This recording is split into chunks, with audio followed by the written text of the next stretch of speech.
हाँ जी सर। सब तो पहला तो मैं इस पवित्र धरती ਨੂੰ ਪ੍ਰਣਾਮ ਕਰਦਾ और साढ़े ਅਸੀਂ बड़े सौभाग्य है कि सानू इत्थे प्रोग्राम करने का मौका मिलिया। मैं मेरा नाम इंद्रजीत सिंह है। मैं साबका राष्ट्रपति ज्ञानी जैल सिंह का ग्रैंडसन है ते ओबीसी ਨੂੰ बिलोंग करदा ते अज असी एक इत्थे 7 अगस्त ਨੂੰ ओबीसी का प्रोग्राम महासंघ के तरफों जो नागपुर तो साडे नाल आए ने जो ओबीसी महासंघ के प्रेजिडेंट ने डॉक्टर गोबन राय जी साडे विच हैगे ने ते मैं उन्हां दे इन्हां ने एक प्रोग्राम का इंतजाम किया इत्थे जिहदा असीं पूरा सहयोग करते हैं। तो मैं चाहना कि वो पूरा तुहानूं ब्रीफिंग करन कि ये प्रोग्राम की हैगा, किस तरीके नाल कीता जाएगा, साडी मंगां की हैगियां। डॉक्टर साहब। मैं राष्ट्रीय ओबीसी महासंघ ये पूरे देश के जो 3742 जातियों में ओबीसी समाज बिखरा हुआ है उन्हें और उनके लिए काम करने वाले संगठनों को इकट्ठा करके ओबीसी समाज की जो संवैधानिक न्याय मांगे हैं तथा संवैधानिक अधिकार है जो संविधान ने हमें दिए वो पूरा करने के लिए केंद्र सरकार और राज्य सरकार से हम लोग हमेशा डिमांड करते हैं। उसके लिए हर साल इस देश के अलग अलग राज्यों में राष्ट्रीय महाधिवेशन कराते हैं, राज्य अधिवेशन कराते हैं, जिला अधिवेशन कराते हैं। दिल्ली में और राज्य की राजधानी में जाकर निदर्शना, धरने, मोर्चे इस सभी माध्यम से हम ओबीसी समाज की मांगे सरकार के आगे रखते हैं। हर साल ये राष्ट्रीय महाधिवेशन 7 अगस्त को हम लोग आयोजित करते हैं। 7 अगस्त का महत्व लोगों को याद रहे क्योंकि 7 अगस्त को वीपी सिंह साहब ने हमें संविधान की 2 प्रमुख सहूलतें लोकसभा और राज्यसभा में बिल पारित कर प्रदान की थी, जिसमें कि शिक्षा में 27% आरक्षण और नौकरी में 27% आरक्षण। वह दिन हमारे ओबीसी के लिए एक अलग दिन है और इसके लिए उसकी याद हमेशा रखने के लिए और ओबीसी समाज में उसकी याद हमेशा के लिए संग्रहित रखने के लिए 7 अगस्त की तारीख हम हर साल करते हैं। अभी तक हम लोगों के 8 अधिवेशन पूरे देश में हुए हैं। पहला अधिवेशन नागपुर में हुआ था, दूसरा दिल्ली में, तीसरा बम्बई, चौथा हैदराबाद, 5वां और 6ठा ऑनलाइन हुआ था कोरोना के काल में, 7वां दिल्ली में, 8वां तिरुपति में और अभी 9वां ये अमृतसर पंजाब में 7 अगस्त को होने जा रहा है। और ये 8 महाधिवेशन के कारण ओबीसी समाज के उत्थान के लिए, ओबीसी समाज के स्टूडेंट, यूथ और आम आदमी के उत्थान के लिए केंद्र और राज्य सरकार को अब तक 48 गवर्नमेंट डिसीजन, रिजोल्यूशन, जीआर निकालने पड़े, जिसका फायदा आज विद्यार्थी, युवक और आम जनता को ओबीसी समाज के हो रहा है। ये 7 अगस्त को होने वाले महाधिवेशन का उद्घाटन समारोह आदरणीय नेशनल काउंसिल और बैकवर्ड क्लास के अध्यक्ष, माजी मंत्री और अभी अध्यक्ष है श्री हंसराज जी अहिर, इनके शुभ हस्ते होगा और चीफ गेस्ट करके केंद्रीय मंत्री प्रताप राव जी जाधव, हमारे केंद्रीय मंत्री रक्षाताई खड़से, हमारे महाराष्ट्र के उप मुख्यमंत्री देवेंद्र जी फडणवीस, आपके पंजाब के डिप्टी स्पीकर श्री जय कृष्णा सिंह, हमारे महाराष्ट्र के विरोधी पक्ष नेता विजय वडेट्टीवार, ओबीसी मिनिस्टर अतुल सावे जी, गोवा के मंत्री सुभाष शिरोडकर, महाराष्ट्र प्रदेश कांग्रेस कमेटी के अध्यक्ष नानाभाऊ पटोले, बीजेपी के महाराष्ट्र प्रदेश के अध्यक्ष चंद्रशेखर जी बावनपुरे, आपके एमपी पंजाब के हरभजन सिंह जी जो इंडियन क्रिकेटर भी है, हमारे महाराष्ट्र के member of parliament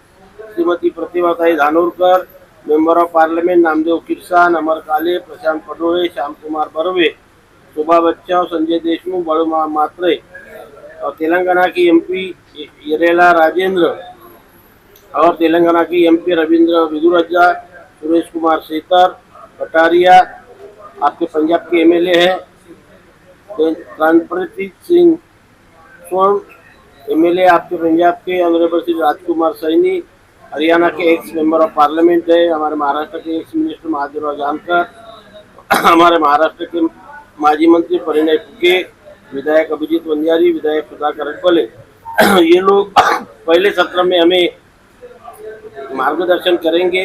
welcome address हमारे इंद्रजीत सिंह जी करेंगे। कंसेप्ट ऑफ कन्वेंशन में प्रेसिडेंशियल एड्रेस हमारे अशोक जी। सेकंड सत्र हमारा 3 से 5 तक रहेगा, जिसमें तेलंगाना के श्रीनिवास गौड़ डिसाइड करेंगे और आपके पंजाब के और इतर राज्यों के मंत्री जो इसमें हमें मार्गदर्शन करने वाले हैं। इस अधिवेशन में जो 29 रिजोल्यूशन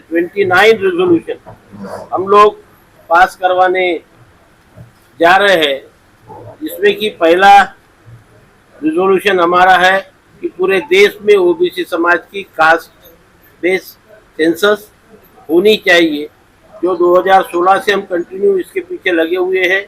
आज अपने देश के सारे अपोजिशन लीडर इसकी डिमांड कर रहे हैं, तो रूलिंग पार्टी जल्दी से जल्द हमारी कास्ट न्याय जनगणना करे, ये हमारी पहली मांग है। दूसरी मांग की सारे देश में जो लोकल बॉडीज में हमें 27% रिजर्वेशन मिलता था, वो सुप्रीम कोर्ट ने कम किया है, वो पूर्ववत करने के लिए कॉन्स्टिट्यूशन में अमेंडमेंट करके हमें फिर से 27% देना चाहिए। हम लोग देश में 60% है, लेकिन हमारे लिए सेपरेट मिनिस्ट्री नहीं है। हमसे रेवेन्यू लेते हैं, लेकिन वो ओबीसी समाज के उत्थान के लिए खर्च नहीं करते, और इसका प्रॉपर अलोकेशन ऑफ फंड होने के लिए सेपरेट ओबीसी मिनिस्ट्री सेंट्रल में होना चाहिए, ये हमारी मांग है। हमारे केंद्र सरकार और राज्य सरकार में सारे ओबीसी और एससी एसटी भाई हमारे एम्प्लॉय है, ओल्ड पेंशन स्कीम उन्हें लागू करनी चाहिए। 50% का सीलिंग लगा है, वो सीलिंग हटानी चाहिए। नॉन क्रीमिलियर की लिमिट जो अनकॉन्स्टिट्यूशनल है वो हटाया जाए, और जब तक वो हटाते नहीं, अभी 8 लाख रुपया है वो 20 लाख रुपया किया जाए, ये हमारी मांग है। हमारे महाराष्ट्र में मराठा वर्सेस ओबीसी का बड़ा आंदोलन चल रहा है, तो किसी भी इसमें मराठा कम्युनिटी को ओबीसी में से रिजर्वेशन न दिया जाए, और एकदम से आउटराइट कुंडी प्रमाण पत्र भी नहीं देना चाहिए। देन प्रमोशन में ओबीसी को आरक्षण होना चाहिए।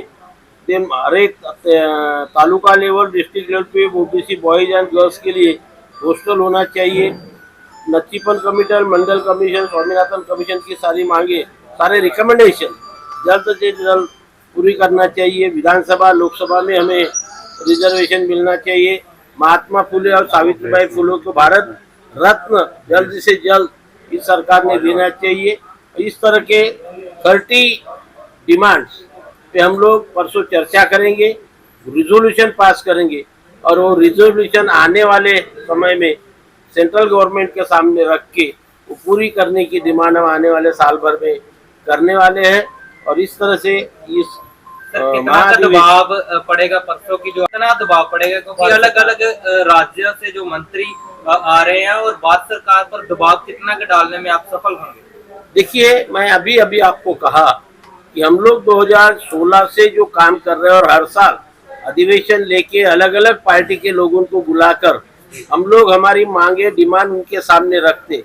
इस बहाने से विधानसभा में, लोकसभा में हमारे मांगों की चर्चा हो रही है, और धीरे धीरे एक एक करके पूरी हो रही है। इसीलिए आज तक हम लोग 48 गवर्नमेंट जीआर निकाल पाए 2016 के बाद। अभी जो सारे अपोजिशन पार्टी सेंसस का डिमांड कर रही है, 50% सीलिंग हटाने की बात कर रही है, ओबीसी मंत्रालय की बात करी, ये हम लोग बार बार रखे, तब उनको उनके एजेंडा पे लेना पड़ा। और हमें आज विश्वास हो रहा है कि एक दिन रूलिंग पार्टी को ये मांगे हमारी पूरी करनी पड़ेगी। और इसलिए जब तक हम हमेशा रोते नहीं रहेंगे, सरकार हमारी तरफ ध्यान नहीं देगी। तो ये जो हम लोग महाधिवेशन लेते हैं, और बाकी के भी जो एवेन्यूज हम लोग अप्लाई करते हैं वो इसलिए कि बार बार सरकार को याद दिलाना पड़ता है कि हमारे ये समाज की, ओबीसी समाज की मांगे है और आप जल्दी से जल्दी से पूरी करें। ओबीसी का एक माध्यम है 9वां अधिवेशन। सर ओबीसी का जो सर्टिफिकेट होता है, हाँ, ओबीसी में कितने % आबादी है? हमारे हिसाब से मोर देन 60% पूरे देश में। लास्ट जनगणना कब ओबीसी? देखिए वो तो 1931 में हुआ था, उसके बाद ओबीसी का सेंसस ही नहीं हुआ। 2011 में कांग्रेस गवर्नमेंट ने इकोनॉमिकल सोशल सर्वे किया था, लेकिन उसकी आंकड़ेवारी डिक्लेयर नहीं की, उसके फिगर ही डिक्लेयर नहीं किए ना, तो उसका मीनिंग क्या हुआ? और इसलिए बार बार हम लोग जब भी हमारा हक मांगने के लिए हाई कोर्ट या सुप्रीम कोर्ट जाते हैं तो हाई कोर्ट या सुप्रीम कोर्ट क्या बोलती है, इनका सेंसस क्या है, इतना का पॉपुलेशन क्या है। आज एग्जाम्पल पे एक ही स्टेट ने सर्वे कराया, बिहार ने, वहां पे हम लोग 62-63% निकले। तो हर स्टेट में ओबीसी की सेंसस पॉपुलेशन मोर देन 60%।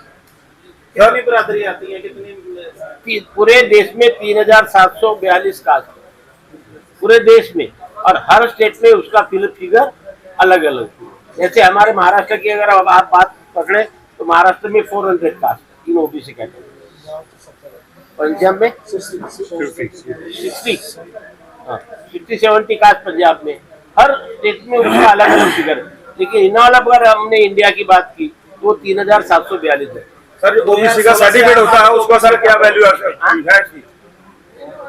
जो ओबीसी का सर्टिफिकेट है उसको जो भी बनाता है उसको साल 2 साल रिन्यू करना पड़ता है, जबकि एससी का एक बार बन जाए बच्चे का तो सारी उम्र चलता है। ओबीसी का अगर बनाओगे तो 2 साल फिर उसको जाकर बात सुनिए, वैसा नहीं। ओबीसी में जो कास्ट सर्टिफिकेट बनता है वो परमानेंट होता है, नॉन क्रीमिलियर का जो सर्टिफिकेट बनता है उसको रिन्यू करना पड़ता है। सर जो सर्टिफिकेट के ऊपर लिखा, मैं आपको प्रूफ दे, सर्टिफिकेट ऊपर लिखा है वैलिड अप टू 1 ईयर, उसके ऊपर लिखा होता है वो वैलिडिटी मिलता है। नहीं सॉरी, वो नॉन क्रीमिलियर सर्टिफिकेट, एक वो नॉन क्रीमिलियर सर्टिफिकेट है। कास्ट सर्टिफिकेट और वैलिडिटी परमानेंट होती है।